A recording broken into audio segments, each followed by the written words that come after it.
성부와 성자와 성령의 이름으로. 날씨가 좀 선선한 바람이 부는 것 같더니 다시 더위가 시작된 것 같아요.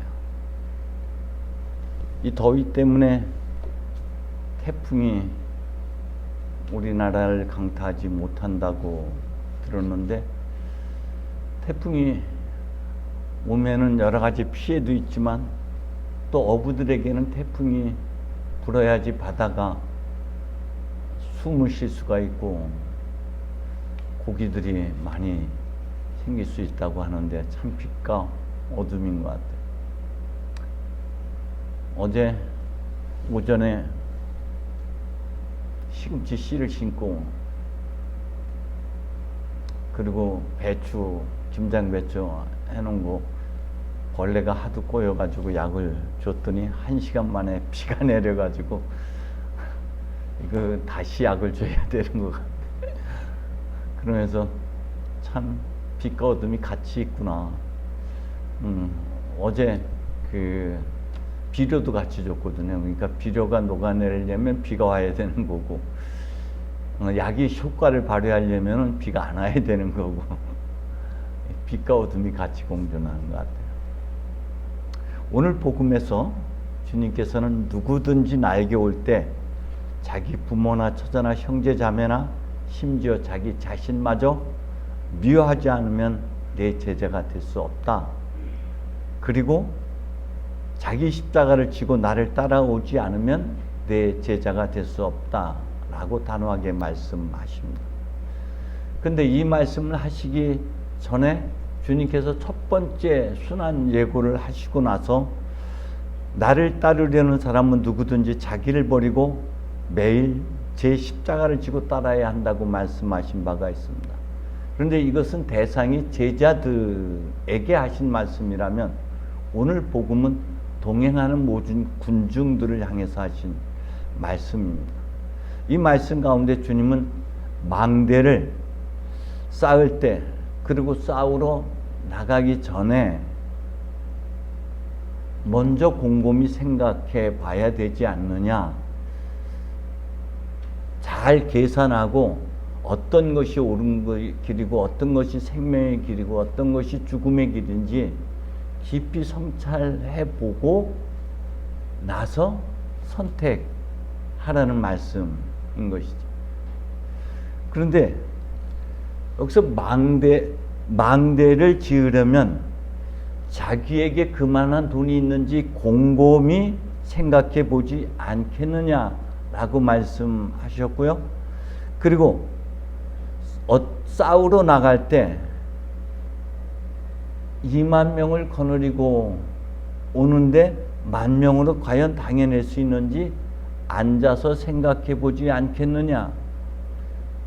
이 앉아서 곰곰이 생각해 본다, 앉아서 생각해 본다, 이 두 가지 단어는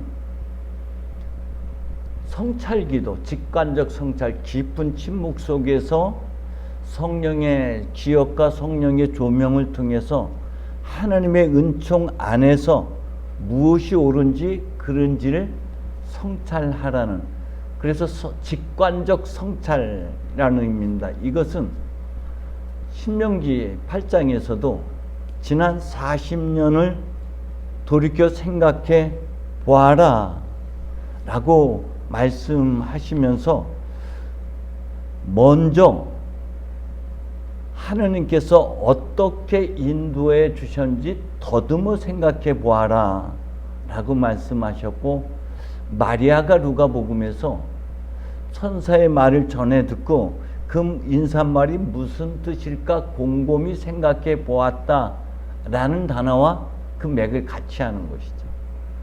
그렇기 때문에 우리가 너무 분주한 탓에 하나님의 성령이 우리 가운데서 우리를 통해서 역사하고 있는데도 놓치고 지나갈 때가 참 많아요. 우리가 일상을 멈추고 수녀원이나 수도원에 피정을 가가지고 깊은 침묵 속에 생활할 때 보면은 저녁에 꾼 꿈을 잊지 않고 그 꿈이 때때로는 요셉에게 그렇게 했던 것처럼 꿈을 통해서도 하나님께서는 말씀하시고 우리의 길을 인도하실 때가 있습니다. 그런데 그 꿈을 우리 일상에서는 일어나자마자 또 출근 준비하고 뭐하고 바쁘다 보니까 그것을 잊어버릴 때가 참 많아요. 그런데 피정을 가서 침묵 속에 생활하다 보면 그것을 그대로 기억하고 그것을 다시금 하느님 앞에 내려놓고, 하느님 이게 무슨 뜻이죠? 무슨 의미로 이런 꿈을 내가 나로 하여금 꾸게 하셨는지를 묻다 보면 그 안에서 하나님의 음성을 들을 수도 있고 하나님께서 이끌어 가시는 길을 우리가 알아차릴 수도 있다는 것이죠. 그러니까 우리가 사실 일상 속에서 어떤 것을 떠올리는 아이디어라든지 어떤 영화를 본다거나 책을 볼 때 번뜩 좋은 생각들이 떠오른다면은 이건 내 생각이 하고 흘려버릴 때가 참 많아요. 그런데 그건 내 생각이 아니라 하나님께서 불어넣어 주신 숨이 있고 그 하나님의 성령이 우리에게 그것을 알아차리게 하고 그런 생각을 떠오르게 할 때도 많다는 것이죠. 하나님께서는 성전을 지을 수 있는 지혜를 주시고 총명을 주시고 그런 기술을 우리에게 고안할 수 있는 기술까지 허락해 주셨던 것처럼 우리 일상의 생활 속에서 아 그래 라고 알아차리고 깨달을 수 있도록 하나님의 영은 우리와 함께하고 있습니다. 그런데 우리가 흘려버리고 놓쳐버릴 때가 너무나 많다는 것이죠. 그렇기 때문에 먼저 우리는 멈춤이 굉장히 중요하고 그리고 침묵이 중요합니다. 그리고 하나님 이게 이 생각이 내 생각인지 하나님께서 주신 성경의 뜻인지 물어가는 것이 참으로 중요합니다. 그래서 우리는 멈춰야 돼. 그리고 깊은 침묵 속에 잠겨야 돼. 하나님 지금 나는 믿음의 생활을 한다고 하는데 나는 어떤 길을 가고 있나요? 지금은 여전히 뭔가 성공하려고 그러고 출세하려고 그러고 나를 성취하려고 하는 욕망에 사로잡혀 있는 것은 아닌지, 하나님을 그런 도구로 내가 쓰고 있지는 않은지, 그렇다면 이것은 나는 생명의 길이 아닌 죽음의 길을 향하고 있는 것이죠. 깊이 성찰하면서 내 자식 그리스도께서 하나님이심을 포기하고 사람이 되셨고 자기 자신의 생명마저도 십자가에 내어주는 자기 비움에게 겸손에게 나 포기, 자아 포기의 길을 가고 있다면 그것은 우리는 생명의 길을 가고 있는 것이죠. 사도 바울처럼 나가 사는 것이 아니라 그리스도가 내 안에 사는 것이라 고백한다면 지금 내가 그런 비움의 여정, 나 없음의 길을 가고 있다면 우리는 생명의 길을 지금 걷고 있는 게 분명한 것이죠. 때문에 먼저 우리는 주님을 따르기 전에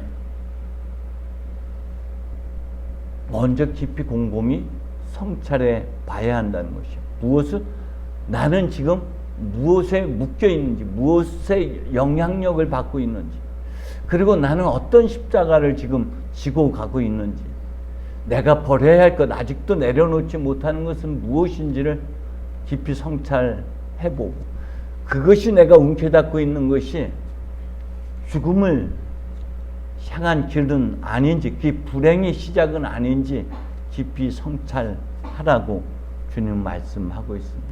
그렇기 때문에 우리는 수시로 난 누구지? 지금 어떤 길을 가고 있지? 어디에서 와서 난 어디로 가고 있지를 묻는 그 물음이 무엇보다 중요합니다. 아담아 너 어디 있느냐? 하갈아 너 어디에서 와서 어디로 가고 있느냐? 너희는 나를 누구라고 하느냐? 이 물음을 응용해서 난 누구인지 끊임없이 물어가는 여정이 우리에게는 반드시 필요한 게 신앙입니다. 주님은 따르겠다고 결단하는 순간 미움을 말씀하고 있습니다.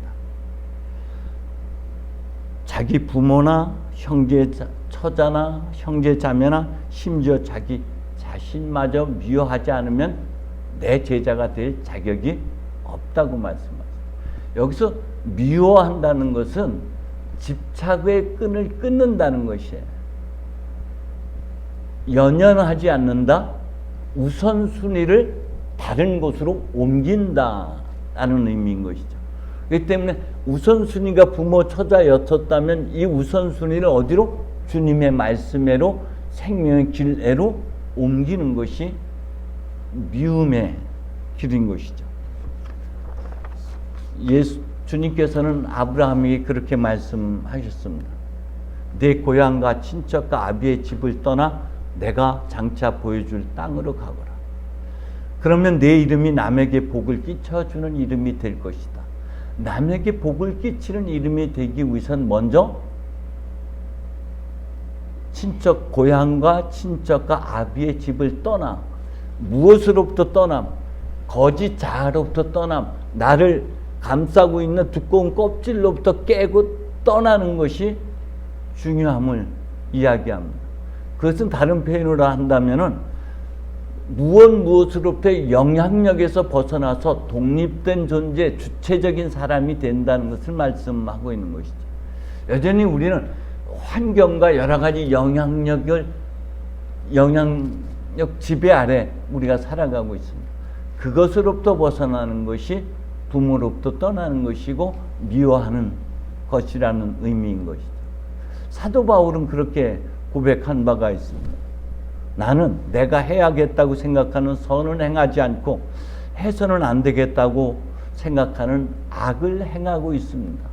나는 참으로 비참한 인간, 곤고한 자라고 탄식한 바가 있어요.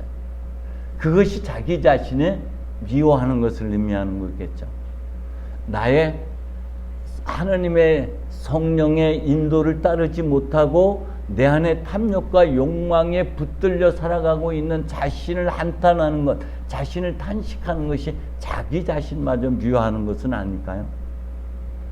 우린 그런 나의 나약함을 탄식하고 있을 때가 탄식할 때가 있었는지 스스로에게 물어야 됩니다. 지금의 나는 어떤지.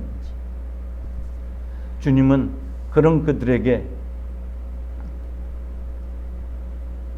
자기로부터 벗어나서 하나님의 말씀, 하나님 중심으로 가라고 말씀하시는데, 그러기 위해서는 먼저 우리가 하나님과 특별한 체험을 간직할 수 있어요.